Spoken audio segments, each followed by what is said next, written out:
Hey friends, Sam Haymart for Test Driven TV. I've been spending some time this week with the 2016 Mustang GT, but not any Mustang. This is the California Special, or GTCS. Now this is a package which actually has its roots back in 1968, where they did a special edition with appearance items very much like this, but it was only available in California. It was very limited. They also did the High Country Special, which was similar to it for Colorado. But today they've brought the package back in the last few years, and to make money, it's actually available virtually anywhere you can get the Mustang. So in testing it today, I not only want to have some fun with that 5.0 and see what it's all about, but also get a good look at everything this California Special package offers.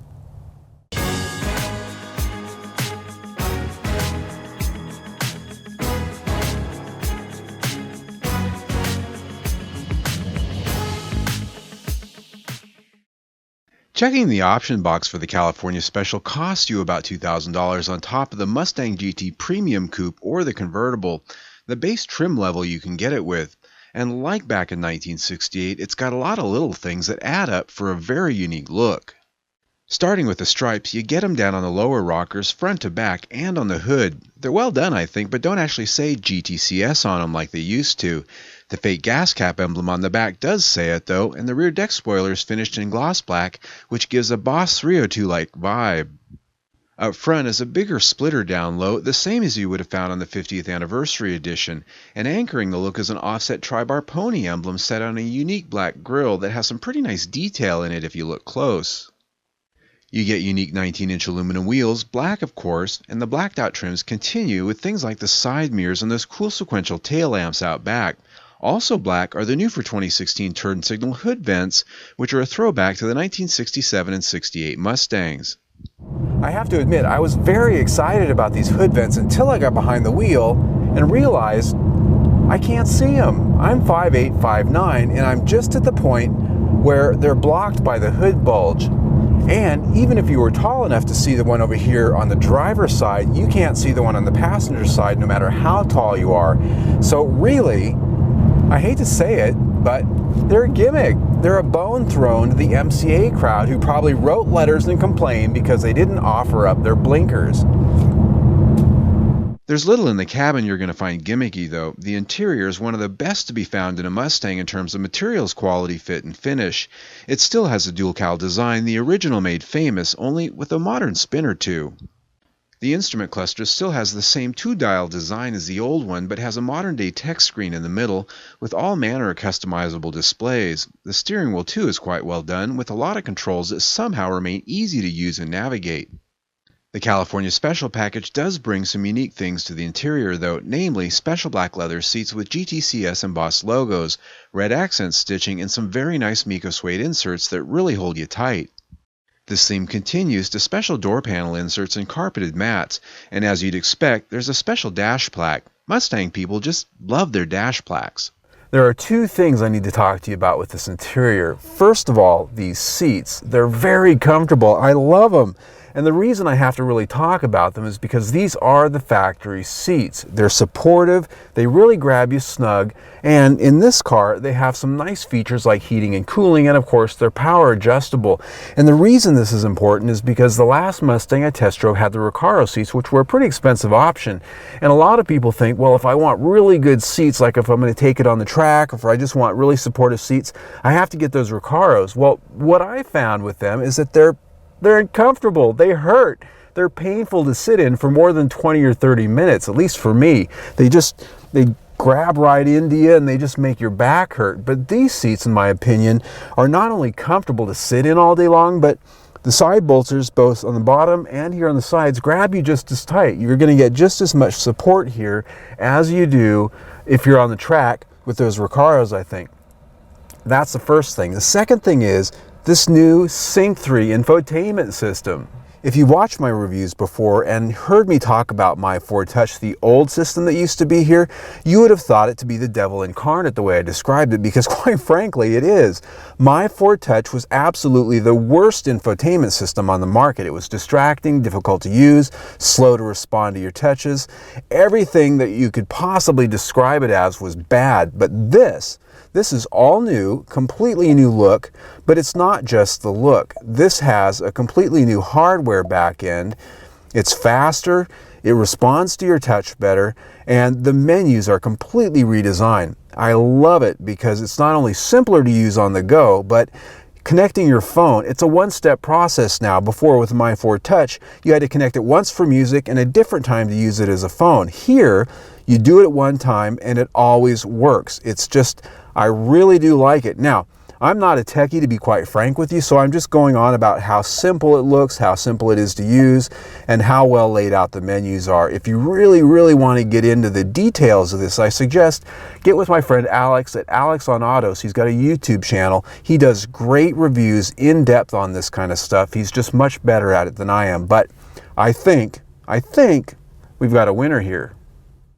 Optioned here was a 12-speaker shaker audio system which has a nice fat sound augmented by a huge subwoofer in the trunk. Sound quality is 8 on a 10 scale, I think, and with the new Sync 3 infotainment system, I got to score Technologies here at 5 stars for the first time ever in a Ford. The remainder of the interior beyond the front seats is cramped and small with little storage space. The back seat is for your insurance rates, not really for people. The trunk is reasonably large for a sports coupe, though part of it does get lost with a shaker subwoofer. The one thing I frowned on was a lack of a spare tire. The fix-a-flatten air pump won't help you when you run over a sharp thing and cut a tire open. If you do long road trips, I highly suggest optioning a spare tire. All in though, this interior rates out at 4 or 5 stars. While the engine and suspension remain largely the same, popping the hood of the GTCS will reveal a very nice strut tower brace that says California Special. It frames the 5-liter V8 pretty nicely, which has a pretty handsome mug itself. And under that engine cover is 435 horsepower and 400 pound-feet of torque. And while you can get it with a 6-speed automatic, our tester here had the manual, which made me oh so very happy.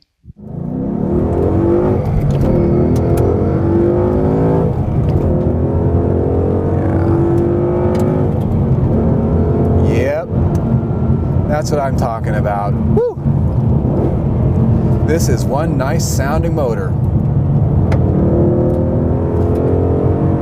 Puts a smile on your face every time. Woo! Can also get you a ticket. Slow down a little bit. So, 435 horsepower, 400 pound-feet of torque, naturally aspirated V8. It's a beautiful thing. Now, it gets pretty thirsty when you drive it like that. That goes without saying. But that sound, that is well worth the price of admission. Thirsty, yes. The EPA rates it at 15 mpg city, 25 mpg highway, and 19 mpg combined. I was happy that 19 mpg is exactly what I got in my time with it, and had I not been romping on it like a bull in a china shop, I would have gotten better. The engine's sound and its rip-snorting character to me are well worth the price at the pump, and it's still refined enough to drive around from light to light. The clutch and shifting action much improved over the last generation, so the powertrain gets 5 of 5 stars.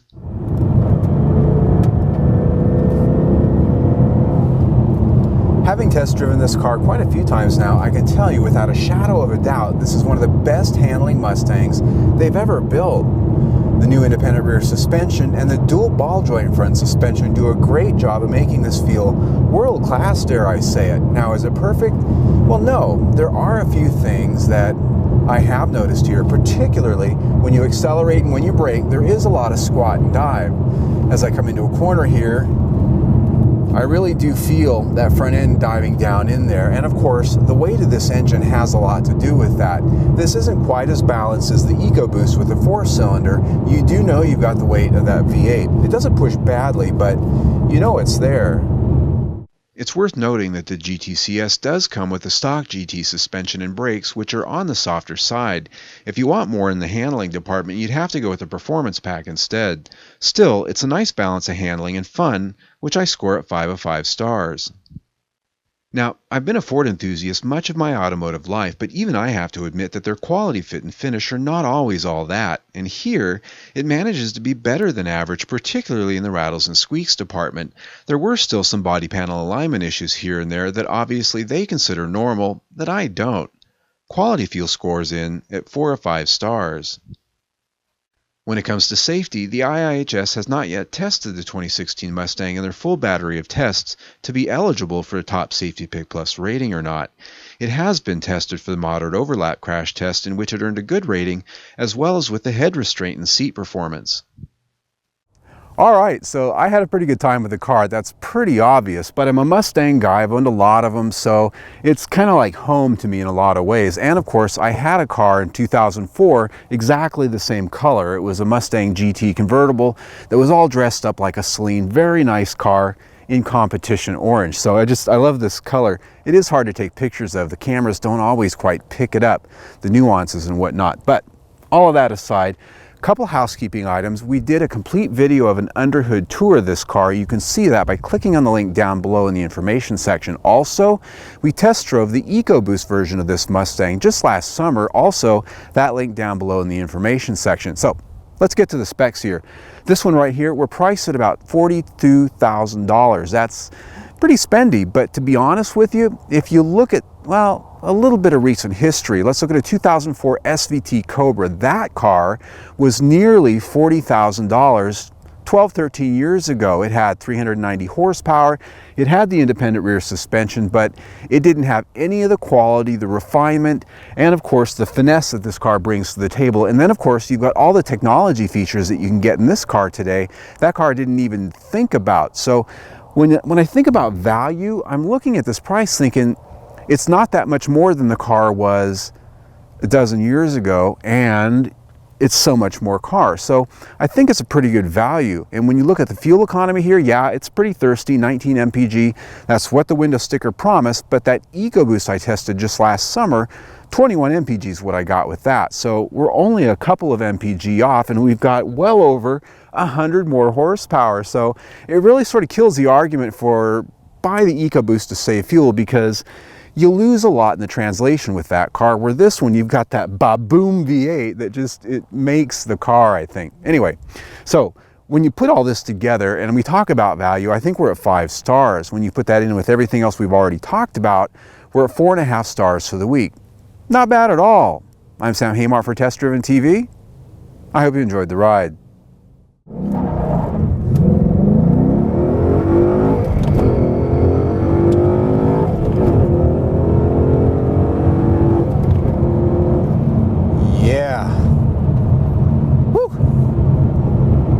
Subscribe.